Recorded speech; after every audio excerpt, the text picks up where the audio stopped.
वंदे पुरुषोत्तमम। श्री श्री ठाकुर जी अपने पिछले जन्मों की बातें कहते हैं। श्री श्री ठाकुर जी ने बातचीत के क्रम में कहा कि मेरे मन में आता है कि किसी एक समय में मैं कर्ता माँ के साथ एक नदी में नाव पर घूमता था।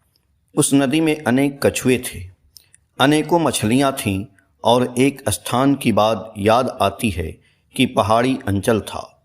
वहाँ बहुत टगर गाछ था, अनेकों बाँस का गाछ था। यह बाँस इस देश के बाँस की तरह नहीं था। मैं था, मेरी स्त्री थी, वहाँ एक पत्थर था।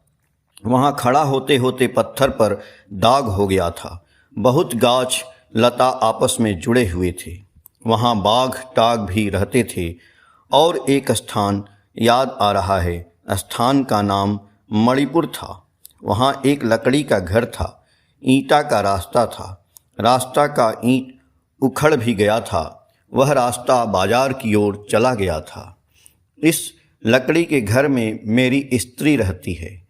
मन में आता है कि अभी भी जाऊं तो उससे भेंट होगी। और एक देश में था, वहाँ पर लोग उड़ने वाला वस्त्र, गाउन वस्त्र पहनने वाले थे। लोगों को नाना प्रकार का वस्त्र था। वहाँ दुकानें भी थीं। एक मॉस्क मस्जिद की तरह था।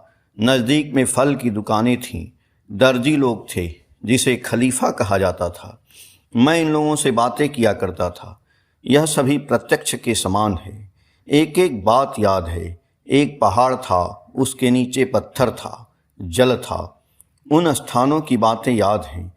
वहाँ उपस्थित श्रद्धेय केष्टोदा के लड़के पंडित दा ने कहा कि यह सभी यादगारी से आपका मन खराब होता होगा। श्री श्री ठाकुर जी ने कहा कि खराब नहीं लगता है, अफसोस होता है।